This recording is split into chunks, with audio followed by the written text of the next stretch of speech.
Yeah, for sure. Kind of like the biggest thing I've kind of told a lot of people, it's not Ray Davis versus Vanderbilt. It's Kentucky football versus Vanderbilt. So, that's the kind of mindset I've been able to have and just attacking it like a normal game. Not trying to get too high, not trying to get too low, just kind of staying even front. It's exciting definitely to get on the field and see those guys and warm up and obviously, have convos with them pregame. But, once the game starts, all that friendship is gone and, they're competitors and we're trying to win a game and they're trying to win a game. So I don't think there'll be much love during the game, but after the game, I think we'll be able to express some love after that. You excited to be back or feel like there's any weird emotions to go back there? Yeah, the stadium doesn't look like the stadium I played in, so, definitely looking around to be a little different. But I think walking in and just seeing, I made some history there. I think I finished 10th in Commodore and Vanderbilt history of going 1,000 yards. So just being on that field again and knowing I'm forever cemented there and, just knowing that it'll be emotional, but at the end of the day, I'm trying to go out there and get a win. I'm not on Vanderbilt no more. I play for Kentucky, and that's kind of all that matters. Ray, stadium construction, has that been something the coaches have brought up to you all, that it's going to be a lot different than normal kind of setup? I think Coach Stoops brought it up for like maybe 10 seconds, and he just said, hey, obviously the situation they're in is the situation they're in. They still got a turf, they still got an ability to play football, and that's all that matters. Just trying to, again, take away the distractions and just focus on just going out there and play that game. What they got going on is nothing we can't control. All we can control is what we do on that turf. Ray, have you always been a good pass catcher, or is that something you really had to work on? I played a lot of different sports growing up. I played baseball, I played lacrosse, played basketball, did a little track. So, I always wanted to try to enhance my ability of doing a lot of different things. And then football, I never just wanted to run the ball. I wanted to play quarterback. I played quarterback in high school. I was our kicker, kick returner, punter, DB. I played everything in high school. So, I had many opportunities to learn how to catch. And that's just something that I knew as a running back, this game was slowly evolving to be where you can't just be a Derrick Henry and run over guys and just run straight. You got to be able to do a lot of different things and be multi-dimensional. So as I got to college my freshman year, it was something I worked on. I was on the jugs almost every day, and I think I was able to show that. I think the times I have played full seasons, I think I've been a 20-plus reception guy as a running back, and, I can definitely do more. Devin seems to really have a comfort level with you.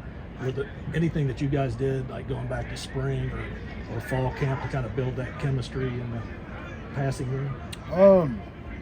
Not much. We talked about a lot of different stuff. We talked about a lot of different things. We see in the game if plays break down, where can I be? Where can I find that void? Where is the strength? Looking at each other's eyes. Okay, hey, maybe go that way, maybe go this way.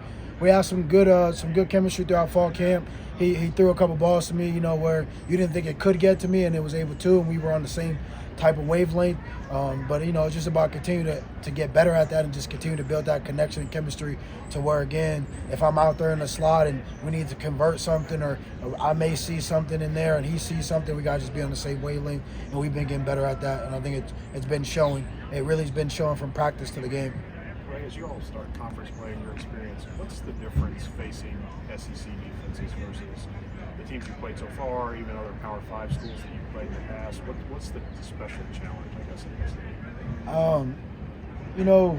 I think a lot of us, we get stuck on like the conference and SEC, MAC, and FC, whatever, all that stuff. I think we got to look at it from the players. We're all the same. We all bleed the same. We're all cut the same in a way, and we all have similar athletic ability. So I think from that standpoint, the physical nature of it, I think all defenses, are the same. Guys are going to go out there and play their best and try to put on tape what they can and cannot do. From, I would say, the coordinator standpoint, you look at, these top coordinators who's been able to prove it year in and year out. So I think that's just the hardest thing, is you don't know what coordinators are going to throw at you, from their fronts to their blitz to their schemes. So, just kind of getting ready to face these top coordinators who cemented themselves of being who they are for many years, and just going out there and knowing the things that they like to do and the things that they're not good at, and then we try to find ways to exploit that. Right before the games. Was it a call play and you went out and you sit down in the 5 yards, you sit down? Mm-hmm. I call it option robbery. Is it a call play? The play that we scored on? Yes. No, that was just a complete bust. And if we're talking about the screenplay in the beginning of the game, yes, that was a design. yeah, that was a design play. Yeah, it was just a little screen pop. Sat it right there, tried to find some space where Dev could see me. I didn't want to go too over and get behind the lineman.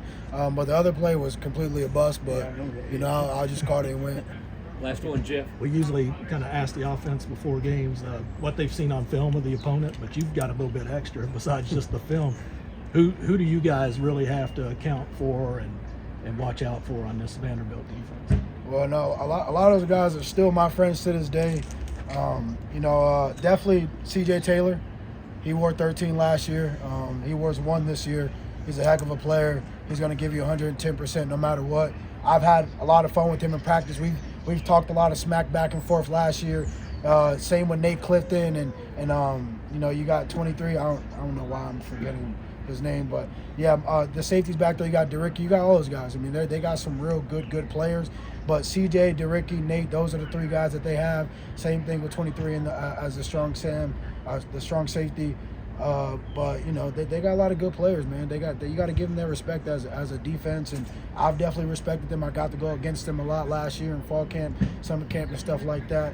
But the biggest thing I would say, and I mean, many of them may watch this, and it's not to knock at them, but we've always said the what ifs. What if this was live? What if this was a live scrimmage? What if I can tackle Ray? All that stuff. So we finally get to take off the what ifs, and we finally get to put, it was live. After Saturday, we'll get to have that conversation, and the best man wins. But they'll finally have the opportunity to tackle me and talk all the smack that they want, and I'll have the ability to do the same. But it's a lot of love for those guys, and I love them. But when Saturday comes, that love is gone, and I'm trying to go get a W and trying to make history over there and beat them. Okay, folks, thank you. Appreciate it.